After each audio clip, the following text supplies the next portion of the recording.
acima de tudo, você é burro. Você achava que o esquerdinha do Pedro Vaca, da Comissão Interamericana de Direitos Humanos, ia fazer um relatório que ia salvar a República, você é burro. Inacreditável. Eu tava com o meu medo desse relatório, João. Eu vou ser sincero, por isso que eu não fiquei tão decepcionado assim. O meu medo com esse relatório é que ele dissesse que, na verdade, o Alexandre de Moraes fez grandes esforços para salvar a democracia e preservou a liberdade de expressão. Mas, pelo visto, não foi isso, né? Olá, Edu Carvalho, melhor canal de corte do YouTube. Eu conto imensamente aqui com o like de vocês, que você mande o programa nos seus grupos de WhatsApp, e esses fatos que nós vamos revelar e entender melhor aqui hoje, chegarem ao máximo de pessoas possível. Então, manda o programa para os amigos e manda o programa para os inimigos, especialmente esse, porque esse é o Paulo Figueiredo Show. Bom, nós terminamos a última pauta agora falando sobre direitos e liberdade de expressão. E um tópico que acabou passando um pouco batido, mas que eu queria trazer à discussão, é o relatório do famoso, isso aqui ficou uma coisa, o relatório do famoso relator especial da Comissão Interamericana de Direitos Humanos, Pedro Vaca, sobre a liberdade de expressão no Brasil. Há alguns dias eu fiz no X, nós estávamos de férias no programa, apontamentos preliminares sobre o relatório, que acho que recomendo a leitura de todos, e os pontos positivos que eu havia notado. E vi muita gente falando, eu também observei, sobre as partes negativas.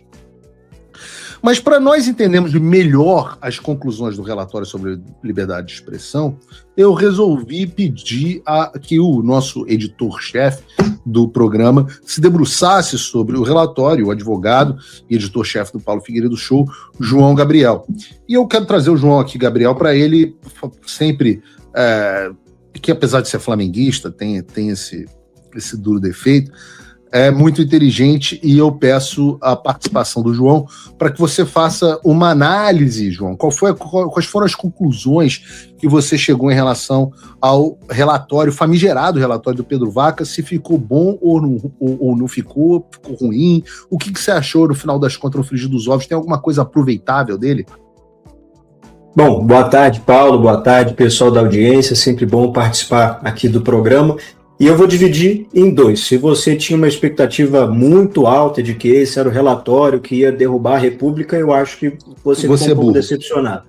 Agora, se você... Não, acima de tudo, você é burro. Você achava que o esquerdinha do Pedro Vaca, da Comissão Interamericana de Direitos Humanos, ia fazer um relatório que ia salvar a República, você é burro. Inacreditável. Eu tava com o meu medo desse relatório, João. Eu vou ser sincero, por isso que eu não fiquei tão decepcionado assim. O meu medo com esse relatório é que ele dissesse que, na verdade, o Alexandre de Moraes fez grandes esforços para salvar a democracia e preservou a liberdade de expressão. Mas, pelo visto, não foi isso, né?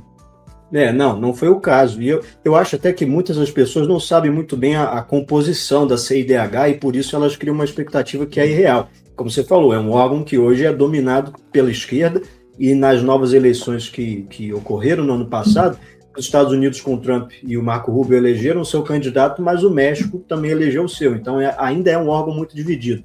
Tem boas perspectivas para o futuro, mas por enquanto é uma coisa um pouco turva para a gente ainda.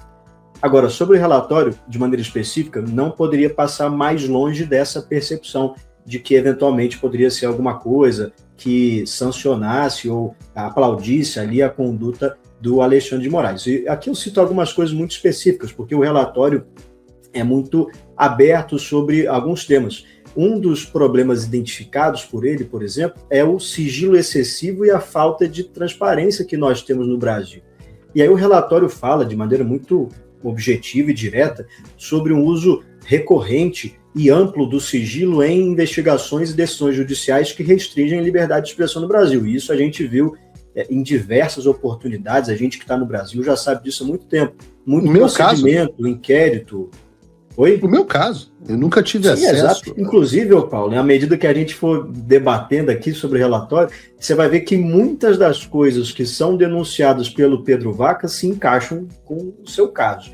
Então ele fala disso, de procedimentos, inquéritos, ordens judiciais, etc., que tramitam total ou parcialmente, e geralmente é total, sob sigilo, o que dificulta o controle público e o exercício do direito de defesa. E eu vou além, eu acho que dificulta inclusive a produção do relatório, já que nem o Pedro Vaca conseguiu acessar tudo relacionado aos casos do 8 de janeiro, as pessoas da perseguição política, tudo aquilo que foi alegado.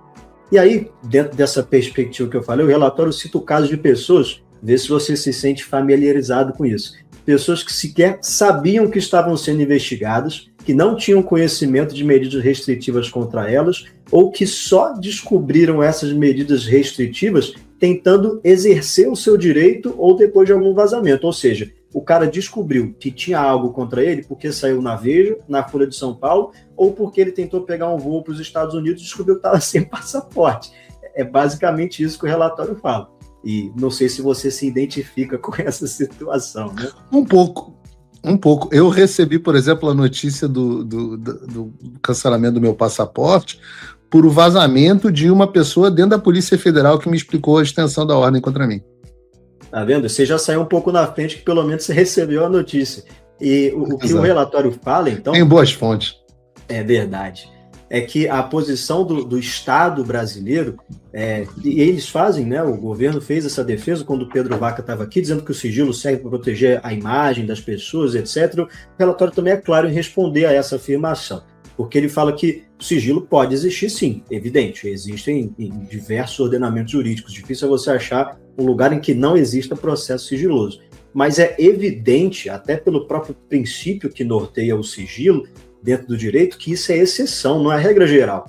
Sobretudo no Brasil, um dos princípios da administração pública é a publicidade. Então, a exceção é que você tenha sigilo alguma coisa, e não a regra geral. Essa foi a resposta do relatório ao argumento do Brasil. E eles foram além também, né? O Pedro Vaca cita que, segundo os padrões interamericanos, a publicidade desses atos é essencial para a transparência, para o controle social, para o fortalecimento da confiança nas instituições, direito de defesa, enquanto no Brasil a lógica parece que é invertida, né? Você quer fortalecer a confiança nas instituições censurando, tirando do ar os perfis, as pessoas que questionam. Então, é evidente que assim você não vai construir um sistema onde as pessoas... E o Pedro Vaca chama atenção para isso? Chama, dentro dessa perspectiva, né, da transparência ser essencial para, dentre outras coisas, fortalecer a confiança nas instituições. E aí a derivação disso é exatamente o que a gente está falando, né? Uhum. Além disso, tem muitos pontos. Eu acho até que a gente não vai conseguir tratar de todos os pontos do relatório, mas são, de fato, muitos pontos interessantes, porque aqui ele traz uma recomendação nessa questão da transparência, algo que o Brasil pode adotar de maneira objetiva. E aí a sugestão que ele dá é que seja adotada alguns mecanismos, como a divulgação dos dados agregados, a divulgação dos critérios utilizados, da fundamentação geral das decisões, que é algo que a gente não vê em diversos casos no Supremo Tribunal Federal. Ninguém sabe qual é o critério, ninguém sabe o que fundamentou, e muitas pessoas a gente não até sabem sabe, nem né? as provas. Um dos critérios a gente até sabe, por exemplo, graças às denúncias que ocorreram depois até do relatório ter sido, da visita do Pedro Vaca, da confecção do relatório, a gente sabe que um dos critérios foram aquelas certidões fajutas emitidas lá pelo gabinete do Alexandre de Moraes, que eram baseadas se o sujeito tinha a camisa do Brasil, se ele tinha manifestação pró-Bolsonaro em rede social e por aí vai. A gente até sabe quais foram os critérios hoje em dia, graças aos vazamentos da Vaza Toga. Exato, e se não fosse o vazamento, ninguém saberia. A gente só sabe disso porque o Tagliaferro conseguiu denunciar. E o interessante é que o relatório trata disso não somente para os casos em que a publicidade já é esperada, mas ele fala que isso é necessário, esse grau de publicidade sobre a fundamentação, sobre os critérios, mesmo no caso em que o processo, o inquérito, enfim, esteja em sigilo. Então, ainda nesse caso, eles apontam para essa necessidade. E aí eles vão e falam que outro problema que foi identificado são as medidas cautelares sem prazo definido. Falei que à medida que a gente fosse falando, eu achei que você fosse identificar com algumas coisas. Rapaz. E o fato é que a relatoria identificou um uso recorrente de medidas que restringem a liberdade de expressão sem data clara para terminar. E aqui... Tipo as minhas redes sociais, né, João? Exato. 3 anos de bloqueio. 3 anos de bloqueio de rede social. Objetivamente. Por exemplo, ele fala do bloqueio das redes sociais, que você falou agora, ele fala da proibição de comunicação, da retenção de passaporte, da apreensão prolongada de celulares, computadores, bloqueio de bens, proibição de conceder entrevistas, até as ordens de alerta internacional.